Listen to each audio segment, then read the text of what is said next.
자, 미국 연준에서 4연속 자이언트 스텝을 했다고 하죠. 한은 또 24일 금리 인상 확실시라고 합니다. 지금 현재 미국 금리가 3.75에서 4%로 올라서 15년 만에 최고라고 합니다. 한국보다 최대 1.0%포인트 더 높다. 파월 이르면 12월 속도 조절 언급. 네, 최종금리 더 높아질까? 5% 육박 시사. 이렇게 이야기를 합니다. 자, 그러면 이제 어떻게 될까요? 아니, 대한민국도 미국처럼 금리를 더 인상 안 할 수는 없겠죠? 네, 금리 인상할 거라 이겁니다. 네, 지금 미국에서 이렇게 금리를 인상을 하잖아요. 그럼 결국은 환율이 상승할 수밖에 없는 겁니다. 네, 왜? 달러로 돈이 몰려가기 때문에 그런 거예요. 금리가 미국이 훨씬 더 높잖아요. 그러면 전 세계적인 뭉칫돈이든 네, 코올리기의 그 푼돈이든 간에 다 미국 달러를 사기 위해서 난리라는 거예요. 그러면 달러는 자연스럽게 상승할 수밖에 없는 겁니다. 달러 가격이 1450원대에서 이제 1420원대로 떨어졌다 해서 여러분 그게 안심할 게 아니라는 거예요. 어제 달러라는 게 또 급락이 없습니다. 대세예요, 대세. 대세적인 흐름은 정말 꺾기가 쉽지 않다는 점 여러분들이 부동산 투자를 하면서 알게 되신 거 아니겠습니까? 그러면은 다시 달러는 오를 확률이 매우 높다 라는 겁니다. 자, 그리고 한국은행에서 마찬가지로 네, 금리 인상을 할 것이다 라고도 이야기가 나옵니다. 그러면 저 같은 경우는요, 얼마 전에 S모은행에 4.8% 정기예금을 가입을 했는데 지금 이 4.8%는요 택도 없습니다. 5.8%인가요? 5.9%인가? 지금 사이다뱅크 그래 나왔죠? 사이다뱅크 정기예금 지금 얼마예요? 네? 5.8% 보세요. SBI 저축은행 복리 정기예금 5.8% 가입. 네. 이거 보세요. 5.8% 1년. 아니 제가 4.8% 가입한 지 얼마 되었다고 지금 5.8%입니까? 보니까 이자를 연단위 단리식으로 계산하지 않고 매월 발생하는 이자를 다시 원금으로 재해치하는 월 복리식 계산 방식을 적용한 덕분에 실질 금리는 연 5.95% 정도라고 합니다. 근데 요새 참 저축은행이 좀 말도 많고 탈도 많잖아요. 네. 그래서 차마 제가 아직까지 이동은 하지는 못했는데, 네. 조만간에 한번 고민을 한번 해보려고 합니다. 네. 권목도님 반갑습니다. 아이총님 반갑습니다. 네, 비자님 반갑고요. 이대리님 반갑습니다. 파란 신호등님 반갑습니다. 여러분 들어오시면 우선적으로 해야 할 일, 네, 하셔야 할 일 좋아요 눌러주세요. 네, 파란 신호등님은 오늘 골드 멤버십으로 가입을 해주셨는데 아무튼 환영을 하고요. 골드 멤버십에 가입을 하셨으면은 일단 매주 제가 내드리는 과제를 수행을 하시면 참 좋아요.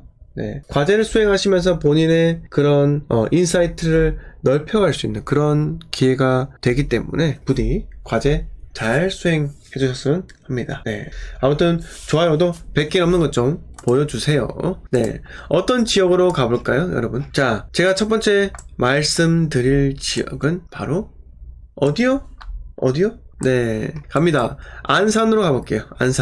안산에는요 참 좋지 않은 소문들이 많습니다. 좋지 않은 사실도 많았고요. 그만큼 안산이란 지역이 좀 뭔가 참 우울하고 슬프다라는 말씀을 좀 드리고 싶고, 그런데 좀 범죄자 또 마찬가지로 안산에 들어가면서 살면서 참 이게 골치가 아픕니다. 네, 성범죄자가 출소를 했는데 그 사람이 또다시 범죄를 저지를 확률이 높다고 하잖아요. 네, 화학적인 거세를 하지 않은 이상은 또 높다고 합니다. 자, 이게 정말 사회적으로 완전히 격리시킬 수도 없고요. 네, 아무튼 간에 안산에 대해서 한번 이야기를 한번 들어보겠습니다. 자, 안산에는요 여러분들이 아시다시피 과거에 불과 몇 달 전이에요. 몇 달 전. 네, 안산에 상록수역이라는 곳이 있어요. 상록수역. 네. 자, 보시면은 입주 시기를 보시면요 1988년, 90년, 93년, 90년 이 중에 3개의 아파트, 자, 월드, 우성 그리고 한양 아파트가 만 30년이 지났습니다. 네, 만 30년이 지났고 신안 2차 같은 경우는 내년에 만 30년이 도래하게 됩니다. 1차든 2차든. 네, 그리고 나서 안산 번호주공 같은 경우는요 2026년에 만 30년이 도달합니다. 네. 보노동 월드가 1070세대가 있는데, 지금 보시면은 18평 있죠? 전체 기간을 보시면은 요렇게 평범하게 흘러가다가 1억 6천, 1억 8천이 얼마 올랐죠? 네. 한 채당 2억 9천이 올랐습니다. 와, 장난 아니죠, 여러분들? 네. 자, 요렇게 갭이 한 5천 정도, 6천 정도 되는데 갭 5천으로 한 채당 2억 9천을 벌었다? 물론 팔아야겠죠. 팔아야 내 돈이죠. 그래서 요때 2021년 8월달 돼서 2억 올랐을 때 싹 다 매도하고 나갔으면요, 그분이 승자였겠지만은 실질적으로 보시다시피 팔기가 매우 어렵습니다. 자, 21년 9월 보세요. 자, 보세요. 2021년 10월, 9월, 8월, 9월 거래량이 한 건, 두 건밖에 안 되죠. 근데 2019년 이때는요, 거래량이 터집니다. 12건. 이때 들어갔던 사람들은요, 가만히 멍하게 있다가 못 빠져나온 거예요. 맞습니까? 자, 상식적으로 봤을 때 지금 자산가 순자산이 60억이에요, 100억이에요 하는 사람들 있어요. 자, 1억으로 5년 만에 100억을 만들었다, 이런 인간도 있습니다. 저는 그런 인간 말 믿지도 않아요. 네. 근데 무튼 가능하다 하고. 네. 이거 5,500원입니다. 갭이 5,500이에요. 네. 아까 5,500이었잖아요. 그러면 본인이 1억 갖고 있으면요, 두 채 샀다, 신용대출 땡겨서 4채 샀다, 4채 샀으면요, 한 채당 차익이 2억이에요. 8억입니다. 8억. 근데 8억을 한 방에 다 매도를 친다? 그러면 얼마 벌까요? 여러분, 얼마 벌까요? 8억이면요, 그 40% 세금 내요. 네. 3억 2천 세금 때린다고요. 본인은 한 절반 정도 가져가는 거예요.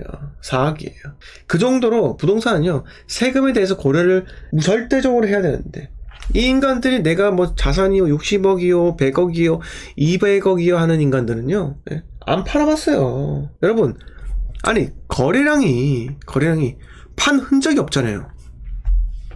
네? 아니 판 흔적이 없잖아요. 거래량이 터져야지 나간 거지. 이 사람들이 팔고 나간 흔적이 없다니까요. 이렇게 얘기하면 그 사람들이 이렇게 이야기할 겁니다. 부동산은 파는 게 아니다, 모아 가는 겁니다 라고 이야기하지만은, 생각을 해보세요. 네. 부동산은요, 안 팔면요, 말짱 꽝이에요. 익절해서 내 손에 현금이 쥐어져야지 더 큰 거, 더 좋은 걸로 투자를 할 수가 있는 겁니다. 그래서 여러분들도 제가 말씀드리다시피 그냥 자산 가지고 이야기하는 사람들 믿지 마세요. 네, 믿을 필요 없고요. 지금은 아쉽게도 여기 보노동 월드 아파트가 소폭 꺾였어요. 4억 7천에서 소폭 꺾였습니다. 4억 2천. 네. 근데 앞으로 어떻게 될까요? 더 꺾일 수밖에 없는 사실이 있다는 겁니다. 왜? 자, 이거 여러분 용적률이 얼마인 것 같아요? 네. 용적률이 706% 되어 있는데, 한번 계산 한번 해볼게요. 제가 용적률. 자, 이 보노동 월드 아파트 우리 엑셀을 한번 키고요. 자, 제가 간단하게 용적률 계산하는 거 알려드릴게요. 쉽습니다. 누구나 다 할 수 있어요. 자, 18평, 15, 16, 18, 21, 23, 25에요. 네, 15평. 네, 요거를 좀 키울게요. 40으로 할까요? 네, 16. 자, 15평, 16평, 18평, 21평, 그 다음에 23평, 25평. 이렇게 있어요. 여기서 세대수가 100세대, 320세대, 450세대, 80세대, 60세대, 60세대. 자, 요게 평형대예요. 평형대. 네. 그리고 세대수입니다. 세대수를 합산을 하면요, 자, 썸으로 돌리고 세대수 합산하면 1070세대예요. 요거를 제곱미터로 바꿔볼까요? 제곱미터로 환산하면요, 15평이 0금 50, 그 다음 16이 53, 18이 60, 21이 71, 그리고 23평이 78, 그리고 25평이 85입니다. 네. 요렇게가 되고요. 자, 그리고 보시죠. 요거를 곱하기를 하는 거예요. 네. 곱하기. 이렇게 해서 전체 연면적이 나옵니다. 연면적. 얼마? 64,420제곱미터입니다. 이게 연면적이에요. 네. 연면적이라는 것은요, 각 층의 바닥 면적을 다 더해서 합산이 바로 연면적이라는 겁니다. 네. 연면적이에요. 자, 그렇다면 내가 이제 이 연면적을 알았어요. 연면적. 근데 아까 제가 뭐라고 했죠? 바닥 면적의 합산이 연면적이라 했잖아요. 그러면 연면적 나누기 대지 면적은요, 용적률이 나옵니다. 자, 여기서 중요한 사실, 용적률은요, 연면적 나누기 대지 면적이에요. 이해하셨습니까? 네. 용적률은 연면적 나누기 대지 면적입니다. 네. 자, 그러면 어디서 내가 용적률을, 대지 면적을 알 수가 있을까요? 도대체 어디서요? 네. 자, 토지 이용 규제 정보 시스템, 소위 말하는 이음에 들어가시면 돼요. 여기가 지금 위치가 어딘지만 보면 됩니다. 네. 번호동 872번지예요. 번호동 872번지. 자, 열람을 한번 해봅시다. 네. 얼마가 나올까요? 궁금하네요. 네. 번호동 월드아파트 대지 면적이 과연 얼마로 나올 것인가? 왜 이렇게 느리지? 네. 나왔네요. 48,150입니다. 느낌 좋습니까? 네. 자, 이게 대지 면적이에요. 그러면 용적률은요, 연면적 나누기 대지 면적이라고 하면은, 나누기, 자, 얼마예요? 용적률이 134%인 거예요. 134%. 그런데 현재 이 지역이 몇 종이에요? 2종 일반 주거 지역입니다. 2종이요. 2종을 3종을 올릴 수 있을까요? 과연요? 쉽지가 않아요. 네. 자, 안산 떠나가지고 용도 지역에서 용적률, 네. 2종 일반 주거 지역은요, 네. 자, 이게 어디서 나오더라? 별초에 나왔었나? 시행령 나왔네요. 네. 자, 2종 일반 주거 지역은요, 100에서 250% 이하예요. 맥시멈 해봤자 250% 받는다는 겁니다. 네. 물론 250% 다 받으면요, 거의 2배로 연면적이 늘어나기 때문에 괜찮죠. 네. 괜찮아요. 그래서 투자자가 많이 들어간 거예요. 왜? 아니, 용적률이 낮기 때문에. 제가 뭐라고 말씀드렸습니까? 세례당 대지 면적이 일단 12평이 넘어가면 그나마 사업성이 있다고 말씀드렸죠. 네. 그러면 세례당 대지 면적은 얼마일까요? 자, 대지 면적 나누기 세례당 대지 면적 나누기 1070세대 하면은 이렇게 나와요. 네. 대지 면적이 이게 제곱미터이기 때문에 단위가 제곱미터죠. 제곱미터예요. 근데 요거를 평으로 환산하잖아요. 평 45제곱미터를 0.3026, 자 13.6이 나옵니다. 여러분, 왜 투자자들이 번호동 월드에 많이 들어갔는지 이해가 되십니까? 이해가 되세요? 네. 자, 우리 간단하게 계산 한번 해볼까요? 아이고, 죄송합니다. 만약에 이 안산이란 지역의 신축의 분양가 한번 볼까요? 신축의 분양가? 네. 예를 들어서 입주 연차를 한 5년으로 해볼까요? 5년짜리 아파트가 있을까요? 여기 있네요. 그랑시티자이. 네. 자, 8억 5천까지 올랐다가 지금 6억 4,500입니다. 네. 안산시 상록구 사동에. 네. 이렇게. 근데 6억대 아파트가 많이 있어요. 네. 많이 있습니다. 분양가가 실질적으로 6억 5천 정도 할 가능성이 높겠죠. 7억 하면은 분양이 안 되겠죠. 망하는 겁니다. 지금 현재 기준에서는요. 자, 지금 현재 기준에서 한번 제가 비교를 한번 해볼게요. 자, 현재 세대수가 1070세대입니다. 1070세대.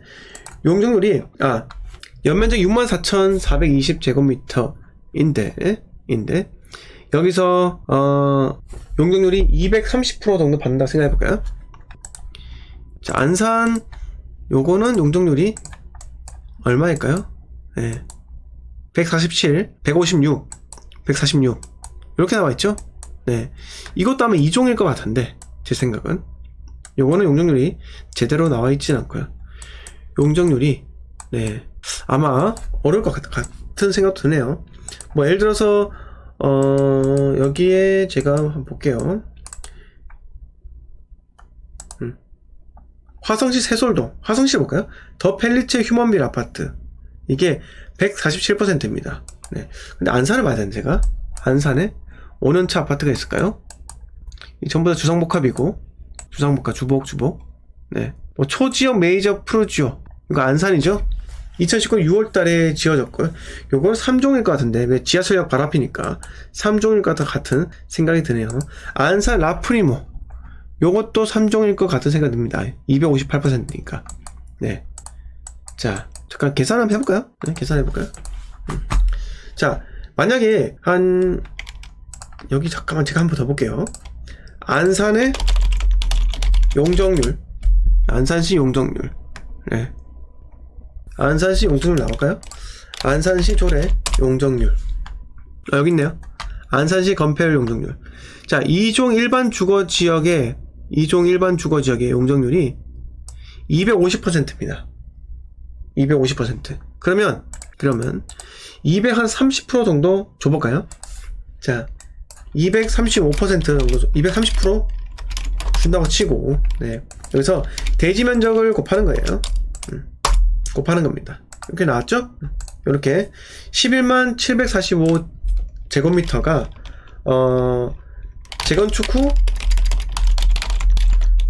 재건축 시 연면적으로 해볼게요.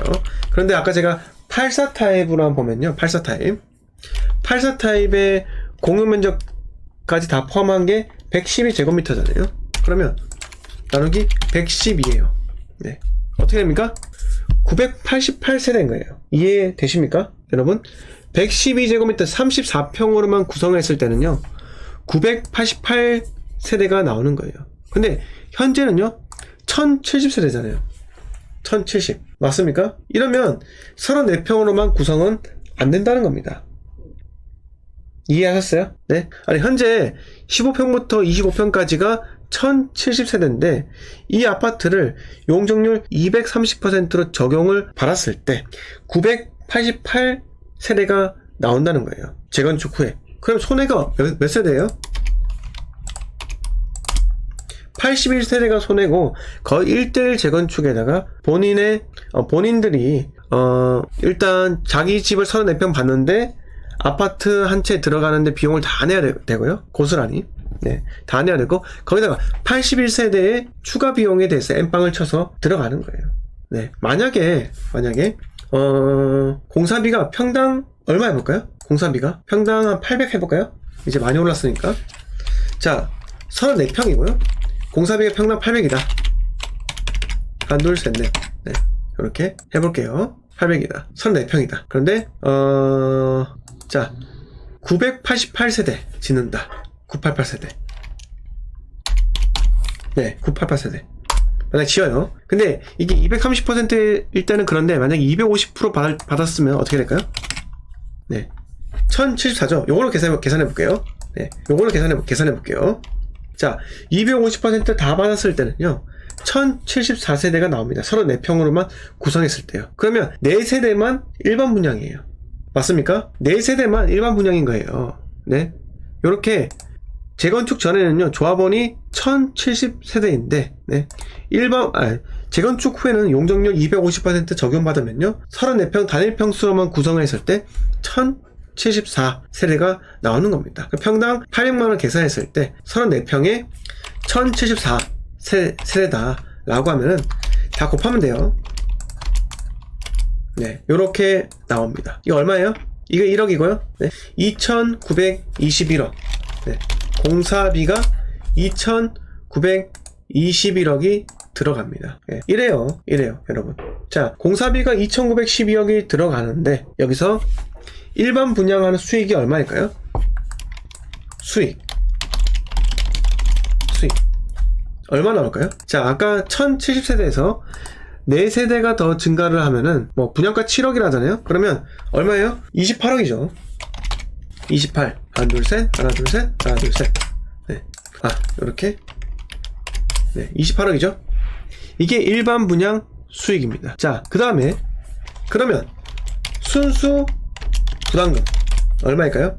공사비 2,921억에서 빼기 일반 분양 수익 28억을 하면요 2,893억이 나옵니다. 자, 2,893억을 가지고 아까 1070세대 조합원 숫자 1070세대로 나눠봅시다. 70 하면 얼마예요? 자, 한 세대당 분담금이 2억 7천이에요 1세대당 분담금 할게요. 부담금.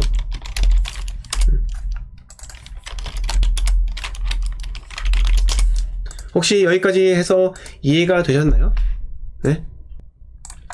자, 공사비에서 일반 분양 수익을 뺀 게 이제 조합원들이 순수 부담을 해야 되는 비용인데 이거를 1070세대로 나누면은 한 세대당 2억 7천이 들어가는 겁니다. 근데 여기서 공사비만 제가 말씀을 드렸는데 만약에 용적률을 높게 받아가지고 임대 아파트 등등 생기고 대지 면적에 대해서 뭐 1%, 2%, 3%를 국가에 환원을 해야 된다. 뭐 이런 것들 있으면요. 추가 분담금이 더 올라갑니다. 만약에 추가 분담금이 3억, 한 세대당 3억이라고 가정을 한다면요. 어떻게 될까요? 어떻게 되겠습니까? 여러분들. 현재 얼마예요? 자, 번호동 월드 아파트 현재가 뭐 18평이 물론 이 평수마다 부담금이 추가 분담금이 달라지는데 뭐 세대 평수가 작을수록 추가 분담금이 더 커지겠죠. 18평을 보자고요. 18평 현재 매매가가 4억 2천입니다. 4억 2천에서 2억 7천 더 해보세요. 얼마예요? 자, 4억 2천에서 2억 7천을 더하면요 6억 9천이죠? 7억입니다. 그러니까 근데 3억을 더 해야 되니까 죄송합니다. 3억을 더 해야 되니까 네. 1세대당 부담금 2억 7천에서 뭐 공사비 말고 간접적으로 비용 들어가는 거 다 합치면은 3억이잖아요. 3억인데 여기서 현재 실거래가인 4억 6천을 3억에 더하면요 7억 6천이 나옵니다. 그래서 비교를 하실 때 재건축 투자를 만약에 한다. 근데 내가 재건축된 아파트를 7억 6천에 안산에 재건축된 아파트 신축을 7억 6천에 내가 취득을 한다 라고 했을 때 이게 과연 비싼지 싼지 알 수가 있다는 겁니다. 여러분 생각엔 어떠세요? 현재 안산에서 34평 신축 7억 6천에 취득하면 이게 싸요 비싸요? 느낌상 싼 거 같으세요? 비싼 거 같으세요? 네, 아까 제가 말씀을 드린 게 5년차로 비교 한번 해보자고 했잖아요. 5년차. 네. 자, 안산 센트럴 프로지 보세요. 힐스테이트 중앙 아파트. 자, 보세요. 지금 아까 제가 7억 9천이었죠? 네. 7억 6천이었어요. 7억 6천. 자, 근데 고잔동 안산 센트럴 프로지요. 이 상업지역 근처에 있고 입지가 괜찮다라는 겁니다. 현재 얼마입니까? 8억 3천이에요. 그리고 24층이 최근에 8억에 거래가 되었습니다. 네. 갭이 3억 7천이기 때문에 투자자가 들어갈 수가 없다는 거예요. 그럼 어떻게 되겠습니까? 앞으로 더 빠질 것이고요. 현재 가격이 자 9억 3천까지 올랐다가 떨어졌잖아요. 자 8억 3천이 언제 가격이에요? 언제입니까? 2021년 3월 가격입니다. 근데 지금 분위기가 언제로 돌아가고 있죠? 코로나 이전으로 돌아가고 있습니다. 이때로. 네. 만약에 2020년 1월달 금액으로 떨어진다 라고 가정을 한다면은 번호동 월드 아파트가 과연 지금 가격이 쌀까요 비쌀까요? 그거를 우리가 판단을 할 수가 있다는 거예요. 다시 말씀드릴게요. 다시 여쭤볼게요. 여러분 번호동 월드 아파트가 쌉니까 비쌉니까? 네, 한 번 더 적어주세요. 네, 이해하셨나요? 한 번 더 적어주세요. 쌉니까 비쌉니까? 네. 네, 비싸죠. 네, 비쌉니다. 네. 그거를, 이게 부동산 있잖아요. 복잡한 게 아니에요. 네. 그냥 단순하게 공사비에서 일반 분양 대금 빼면은, 조합원들이 총 부담을 해야 되는 그런 비용이겠구나. 이렇게 생각을 하시면 되는 겁니다. 소형 평형대가 많이 있을수록요, 34평을 구성하기가 어려워요. 어렵습니다. 왜? 소형 평형이 많으면요, 그만큼 뭐가 많죠? 소형 평형이 많다는 거는 그만큼 세대수가 많다는 겁니다. 세대수가 많다는 건요, 그만큼 용적률이 아무리 낮아도 연면적이 높아져도 세대당 얻는 대지 면적이 적기 때문에 약간 불리할 수 있다 라는 겁니다. 이렇게 한번 말씀을 드려보겠습니다. 자, 오늘 여러분들께서 참 많이 시청해주시고 좋아요도 팍팍 눌러주셨으나 100개가 돌파를 안 한 관계로 못한 관계로 아쉽지만은 제가 오늘 방송은 제가 여기까지만 하겠습니다. 자, 멤버십 홍보 좀 하겠습니다. 제 멤버십은요